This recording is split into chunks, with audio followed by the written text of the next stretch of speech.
Shalom saudara, senang dapat menjumpai saudara kembali melalui video ini. Saya percaya kehidupan dan hari-hari yang telah kita jalani adalah hari-hari yang berkemenangan dan berlimpah dalam segala kebaikan di dalam Kristus.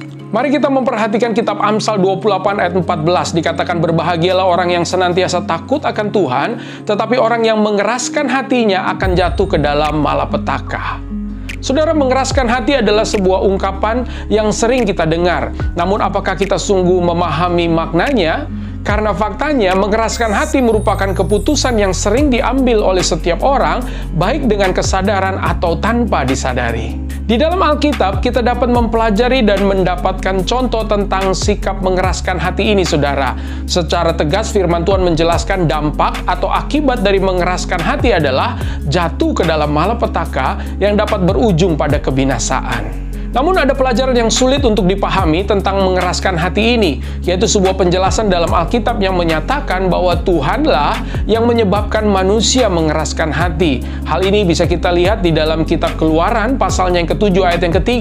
Tetapi aku akan mengeraskan hati Firaun, dan aku akan memperbanyak tanda-tanda dan mujizat-mujizat yang kubuat di tanah Mesir. Selanjutnya dalam Yesaya 6 ayat 9-10, kemudian firman-Nya, pergilah dan katakanlah kepada bangsa ini, dengarlah sungguh-sungguh tetapi mengerti jangan, lihatlah sungguh-sungguh tetapi menanggap jangan. Buatlah hati bangsa ini keras, dan buatlah telinganya berat mendengar, dan buatlah matanya melekat tertutup, supaya jangan mereka melihat dengan matanya, dan mendengar dengan telinganya, dan mengerti dengan hatinya, lalu berbalik dan menjadi sembuh. Apakah maksudnya, saudara? Apakah dengan demikian Tuhan sengaja tidak ingin menyelamatkan kita? Di manakah kasih Allah yang sesungguhnya? Dan apakah Tuhan sudah menetapkan orang-orang yang akan dibinasakannya? Ini merupakan pertanyaan yang bisa membingungkan kita. Nah, sebagai alat dan hamba Allah, pada masa yang berbeda, baik Musa maupun Yesaya pernah diperintahkan Tuhan untuk membuat hati Firaun juga kepada bangsa Israel menjadi mengeras. Menurut ayat yang kita baca tadi, saudara. Khusus kepada bangsa Israel, mengeraskan hati itu berarti menjadi tumpul dan lamban dalam memahami hal-hal rohani. Yesaya disuruh membuat telinga bangsa ini menjadi berat dan menutup mata mereka. Bahkan Injil Yohanes juga mengungkapkan kembali. Di dalam Yohanes pasal 12 ayat 40 dikatakan, ia telah membutakan mata dan mendegilkan hati mereka, supaya mereka jangan melihat dengan mata dan menanggap dengan hati, lalu berbalik sehingga aku menyembuhkan mereka. Yesaya adalah seorang nabi besar Allah, saudara. Ia mendapat penglihatan dan Allah mengutusnya dengan misi untuk menutup mata bangsa ini, membuat telinga mereka menjadi berat. Mengapa hal ini terjadi? Karena jika kita membaca 5 pasal pertama dari kitab Yesaya, maka kita akan mengetahui jawabannya. Ini adalah karena mereka sendiri atau bangsa ini sudah menutup mata mereka. Dan ini merupakan latar belakangnya.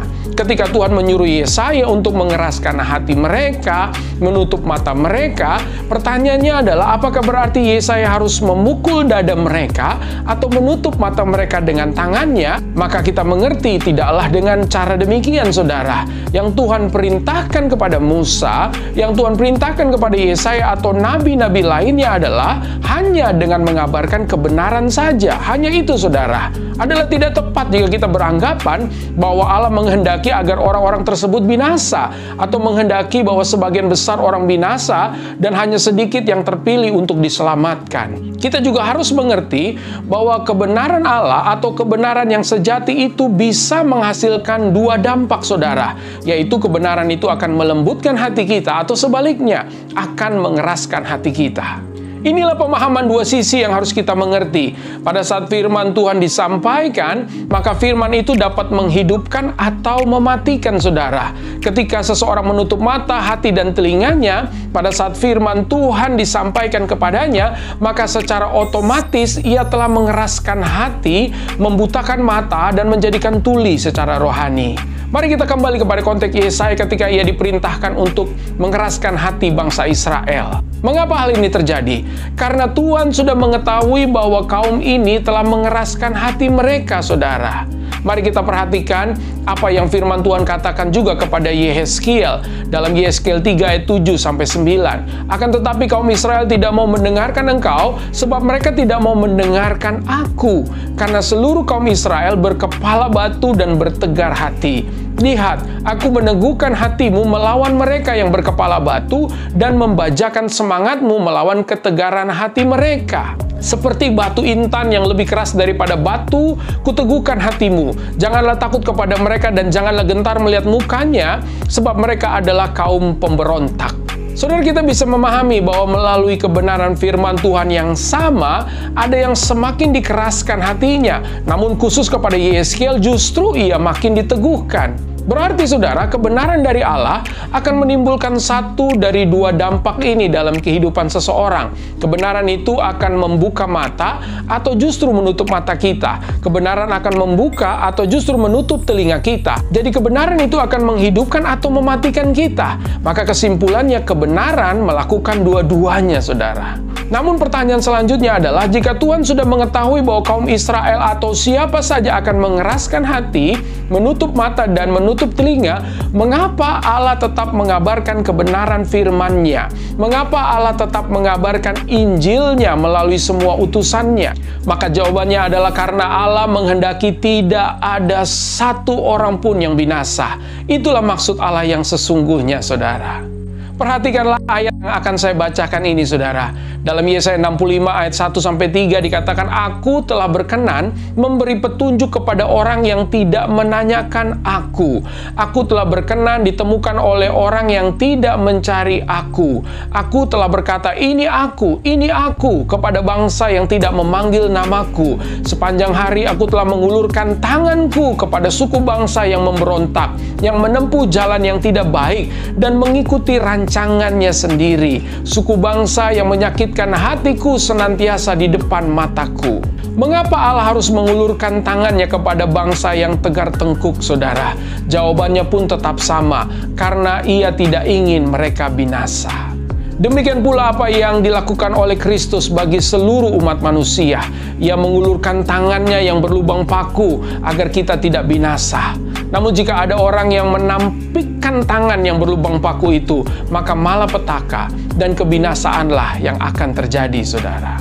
Kita pun dapat membayangkan bahwa Kristus berdiri di pintu gerbang neraka dan menghalangi mereka yang mau maju menuju ke sana. Dengan tangannya yang berlubang paku, Ia berkata, jangan lanjutkan perjalananmu. Karena Ia tidak menghendaki seorang pun binasa. Maka kesimpulan kita, saudara, apa kunci untuk memahami kebenaran Allah yang disampaikan kepada kita masing-masing di segala waktu? Mari kita perhatikan 2 Korintus 4 ayat 3 berkata, jika Injil yang kami beritakan masih tertutup juga, maka ia tertutup untuk mereka yang akan binasa. Mengapa tertutup bagi mereka yang akan binasa, saudara? Karena mereka tidak mau mendengarkan kebenaran. Mereka tidak mau meresponi firman Allah. Saudara, inilah esensi yang paling penting dari kebenaran ini. Kita akan memahami firman Allah sesuai dengan kerelaan kita untuk mentaatinya. Itulah rahasia dari kehidupan kekristenan yang sejati. Hal inilah yang menjelaskan mengapa ada orang yang diselamatkan dan ada orang yang tidak. Mengapa ada orang yang sangat rohani, sementara ada pula yang menjadi kerdil secara rohani. Menutup mata, telinga, dan hati itu merupakan tindakan kehendak manusia. Dalam 2 Korintus 5 ayat 15, firman Tuhan berkata, Kristus telah mati untuk semua orang, supaya mereka yang hidup tidak lagi hidup untuk dirinya sendiri, tetapi untuk Dia yang telah mati dan telah dibangkitkan untuk mereka. Jika kita benar-benar percaya bahwa Yesus telah mati bagi kita, maka apa yang harus menjadi respon kita, saudara? Satu-satunya respon yang dapat kita berikan adalah jika Ia telah memberikan dirinya bagi kita, maka kita pun harus memberikan diri kita kepadanya. Sebab kita kini adalah milik-Nya. Haleluya. Terima kasih saudara sudah menyaksikan video ini. Selamat melanjutkan kehidupan yang berkemenangan bersama Kristus. Doa saya buat setiap saudara, Tuhan Yesus memberkati. Immanuel, Ia menyertai kita senantiasa.